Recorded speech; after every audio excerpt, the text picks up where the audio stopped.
તો આજે અમે આવે છીએ મારા દીવરની સગાઈમાં ફૂલ એન્જોય.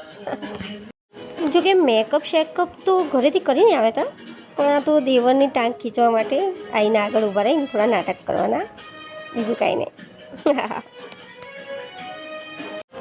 કાકાના ફોટાથી કંટાળેલો પનથી એની મમ્મીને કીધું કે મારે બી ફોટા પડાવવા છે. તો એની મમ્મીએ કહ્યું કે એના માટે છોકરી જોઈએ. તો પન છોકરી ગોતી લાવ્યો અને બિંદાસ કાકાને ધક્કો મારીને બેસી ગયો અને ફોટા પડાવવા લાગ્યો. પછી નણંદ મળ્યા તો એમની જોડે એક સેલ્ફી લીધી. સગાઈ તો દેવરની હતી, પણ મારા મામાની છોકરી સાથે હતી. તો મમ્મા પણ આવ્યા હતા. તો મામાએ ઉપવાસવાળા લોકો માટે પણ જમવાની વ્યવસ્થા કરી હતી. પછી થોડા નવડા પડ્યા તો પછી સેલ્ફી લીધી બધા સાથે, ફેમિલી સાથે, ફ્રેન્ડ સાથે, હસબન્ડ સાથે.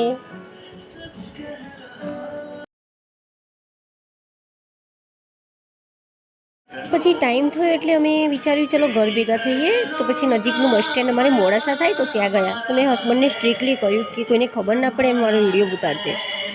તો એટલામાં ત્યાંનો સિક્યુરિટી ગાર્ડ આવ્યો, જે વિડીયો ઉતારતા મારા હસબન્ડને જોઈ મને પૂછવા આવ્યો, પેલા ભાઈ તમારું ગેરકાયદેસર શૂટિંગ તો નથી કરતા ને? મન તો થયું કે કહી દઉં કે હા, ફસાય. તો પછી દયા આવી ગઈ. સાડી પહેરેલી હતી એટલે થયું કે લાવ થોડો કલર કરી લઈએ, અહીંયા ક્યાં કોઈ ઓળખે છે. તો બસ જોડે વિડીયો ઉતારતી હતી તો ડ્રાઈવર પાછળથી ઓળખીતા નીકળ્યા. હવે અમારી બસ આવી ગઈ છે અને અમે થઈ રહ્યા છીએ રિટર્ન ઘરે.